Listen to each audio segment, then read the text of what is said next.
Blog number 14. No, you did not miss blog number 13 because blog number 13 was really just a link to a talk I did at the Albany support group about 2 years ago. So we are going to be moving on to blog number 14, a writing that I called Without a Trace. When I was a kid, there was a show on television titled Kung Fu, and it starred David Carradine. Probably the only thing that remains in my memory to this day from that show is the classic line, "Ah, grasshopper, when you can walk on the rice paper without leaving a trace, you will have learned." All I can say to this is that it's a very fortunate thing that Grasshopper didn't have ataxia. I can't even walk the ice cube tray 4 steps to the freezer without leaving a trace. And we don't have rice paper in our kitchen, we have linoleum. I get caught up in this loopy time continuum thing and can't even ever seem to get a full tray into the freezer. I fill it at the sink, take the 4 steps to the freezer, and have to turn around and go back to the sink to refill it because when I get to the freezer, I see that some of the water is sloshed out and the tray is now only half full. After several of these circular trips, I declare that, heck, it's good enough, my home repair motto, and move on or stumble on. It's not that I'm comparing myself to the Kung Fu student. In fact, if I were to compare myself to any fictional character, it would probably be Hansel, of Hansel and Gretel fame. Unlike Hansel, though, who dropped breadcrumbs on purpose, I'm guessing they weren't gluten-free either. I leave food trails like a slug leaves a slimy trail. The thanks again goes to ataxia. Not because the slug chooses to, but because that's who it is. The way it is. The purpose behind leaving a trail is the same as the kids in the forest, though. If I get lost wandering around in someone's backyard while at a neighborhood barbecue, I could retrace my steps by following the breadcrumbs, baked beans, flakes of chicken, or shards of jello bones.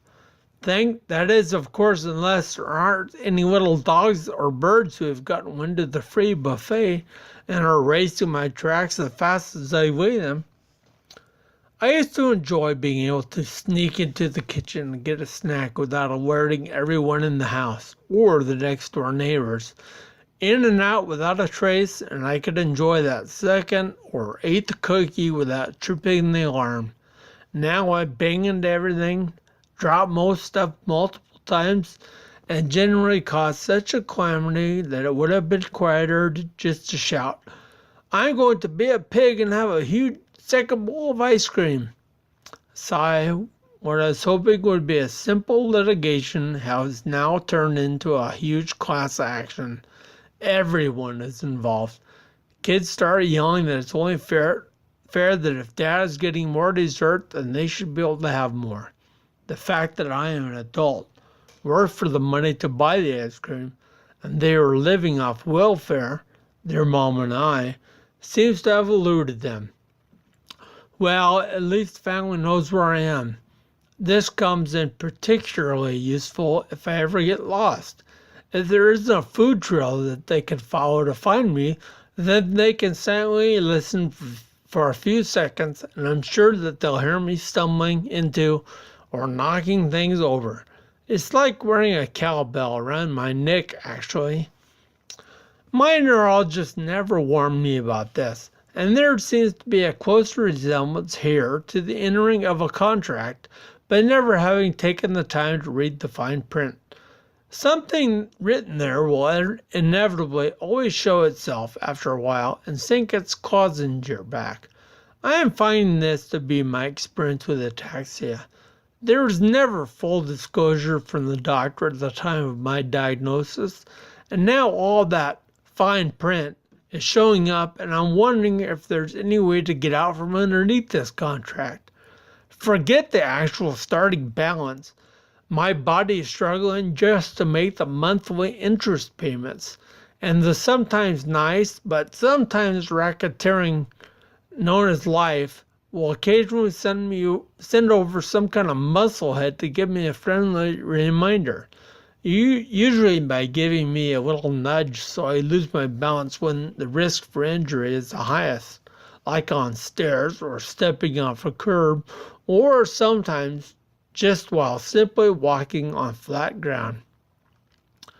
Most times I find myself thinking that if I were able to go back to the moment when I was handed the diagnosis of ataxia by the neurological specialist, I would have been inclined to ask if life's nice little surprise gift came with a gift receipt, because I'm thinking I'd like to return it. It's too big, too small, the wrong size. It makes me look fat. The color doesn't match my eyes or hair. It doesn't match my shoes. It doesn't even go with anything in my closet. It really doesn't matter what the excuse is. I just want to return it. Thanks for thinking of me, though. But instead, could you think of me the next time you have money to give away? Oh, and by the way, this is really the way I talk to life, in case you're wondering.